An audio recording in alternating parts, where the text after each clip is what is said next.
غازہ میں فوری جنگ بندی کا مطالبہ کرنے والے وزیر کو برطانوی وزیر اعظم نے اپنی کابینہ سے نکال دیا۔ برطانوی وزیر داخلہ نے فلسطینیوں سے اظہار یکجہتی کے لیے مارچ کو ہیٹ مارچ کا قرار دیا۔ تربت میں ناصر آباد تھانے پر دہشت گردوں کا حملہ، فائرنگ سے پولیس اہلکار اور 4 مزدور جاں بحق، مرنے والے مزدوروں کا تعلق مظفر گڑھ پنجاب سے تھا۔ پاکستان میں غیر قانونی طور پر مقیم غیر ملکی باشندوں کی ملک بدری کی ڈیڈ لائن کا آج آخری دن، کل سے بھرپور ایکشن ہوگا۔ پنجاب میں پہلے مرحلے میں قانونی دستاویز نہ رکھنے والوں کے خلاف کارروائی ہوگی۔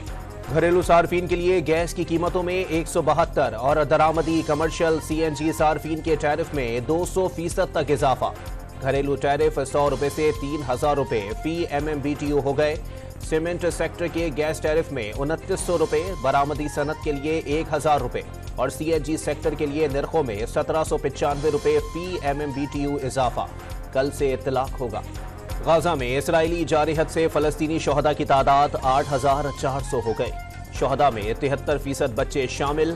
اسرائیل کا حماس نیول فورس کے سربراہ سمیت 4 سینئر کمانڈرز کو شہید کرنے کا دعویٰ۔ غازہ کے ترک فلسطینی دوستی کینسر اسپتال پر اسرائیلی طیاروں کی بمباری، اسپتال کا ایک حصہ تباہ ہو گیا۔ اسرائیلی وزیر اعظم نے جنگ بندی کے امکان کو مسترد کر دیا۔ سیز فائر کا مطلب ہے اسرائیل حماس اور دہشت گردی کے آگے ہتھیار ڈال دے۔ اسرائیلی وزیر اعظم نیتن یاہو کا بیان۔ لاہور کی انسداد دہشت گردی عدالت نے 9 مئی کے مقدمات میں اسد عمر اور چیئرمین PTI کی بہنوں کی ضمانت میں 22 نومبر تک توسیع کر دی۔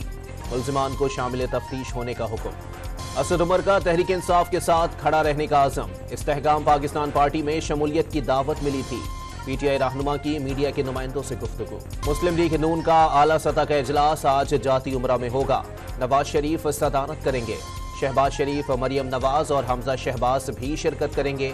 پارٹی کی انتخابی مہم اور انتخابی منشور پر مشاورت ہوگی۔ سپریم کورٹ بار کے سالانہ انتخابات کے لیے پولنگ جاری۔ شہزاد شوکت اور میاں عبدالقدوس کے درمیان 1 to 1 مقابلہ۔ مجموعی ووٹرز کی تعداد 3500 سے زائد۔ ورلڈ کپ کے اہم میچ میں پاکستان کا آج بنگلہ دیش سے مقابلہ ہوگا۔ کولکتہ کے ایڈن گارڈن اسٹیڈیم میں میچ دوپہر 1:30 بجے شروع ہوگا۔ ٹیم میں 3 تبدیلیوں کا امکان۔ امام الحق کی جگہ فخر زمان کی واپسی، محمد نواز کی جگہ سلمان علی آقا اور شاداب خان کی جگہ اسامہ میر کی شمولیت متوقع۔ قومی کرکٹ ٹیم کے چیف سلیکٹر انضمام الحق پلیئرز ایجنٹ کمپنی سے تعلق کے الزامات پر عہدے سے مستعفی۔ الزامات لگانے والوں سے ثبوت مانگ لیے۔ تحقیقات میں تعاون کی پیشکش۔ PCB نے 5 رکنی انکوائری کمیٹی تشکیل دے دی۔